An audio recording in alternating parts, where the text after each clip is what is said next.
നമസ്കാരം. കൊല്ലവർഷം 1200 ചിങ്ങമാസത്തിൽ അനുഭവത്തിൽ വരാനിടയുള്ള ഫലങ്ങളാണ് ഇനി പറയുന്നത്.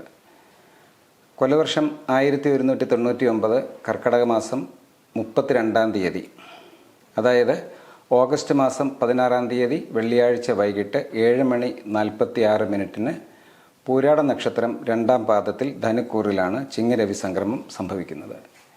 ഈ മാസത്തിൽ സ്വാഭാവികമായും സൂര്യൻ ചിങ്ങത്തിലും, ചൊവ്വ ഓഗസ്റ്റ് മാസം 26 വരെ ഇടവത്തിലും തുടർന്ന് മിഥുനത്തിലും, ബുധൻ ഓഗസ്റ്റ് 22 കർക്കിടകത്തിലും സെപ്റ്റംബർ 4 ചിങ്ങത്തിലും പ്രവേശിക്കും. ശുക്രൻ സെപ്റ്റംബർ 4 കന്നിയിലേക്ക് പ്രവേശിക്കും. മറ്റ് ഗ്രഹങ്ങൾക്കൊന്നും ഈ മാസം ഗ്രഹപ്പകർച്ച ഉണ്ടാകില്ല.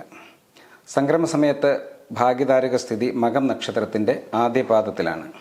അതനുസരിച്ച് സ്റ്റെല്ലാർ അസ്ട്രോളജി കൂടി ഉൾപ്പെടുത്തി ഗണിച്ചെടുത്ത ഫലങ്ങളാണ് ഇവിടെ ചേർക്കുന്നത്.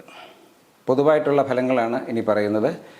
ഓരോ വ്യക്തിയും ജനിച്ച ജനന സമയം, ലഗ്നം, അവരുടെ ദശ അപഹാരകാലങ്ങൾ, ചാരവശാൽ അനുഭവിക്കുന്ന ഫലങ്ങൾ, ഇവയെല്ലാം അനുസരിച്ച് ഈ ഫലങ്ങളിൽ ഏറ്റക്കുറച്ചിൽ ഉണ്ടാകാമെങ്കിലും പൊതുവായി എല്ലാവർക്കും ഓരോ നാളുകാർക്കും കൂടുതലായി അനുഭവത്തിൽ വിടാനിടയുള്ള ഫലങ്ങളാണ് ഇനി പറയുന്നത്.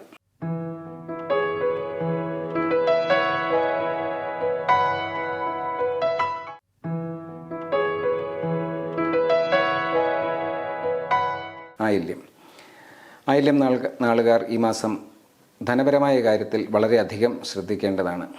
കടബാധ്യതകൾ ഉണ്ടാകുന്നതിന് സാധ്യതയുണ്ട്.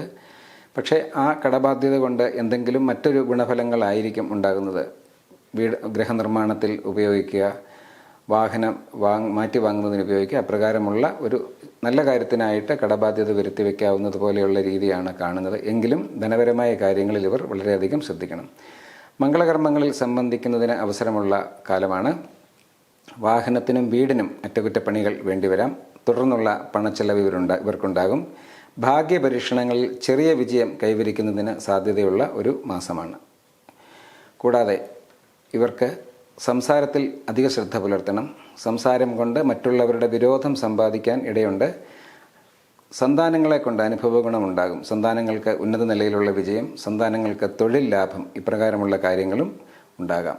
രോഗശമനം കൈവരിക്കാവുന്ന കാലം കൂടിയാണ്. പൊതുവെ ദോഷശമനത്തിനായി സുബ്രഹ്മണ്യ ഭജനമാണ് ഇവർ നടത്തേണ്ടത്.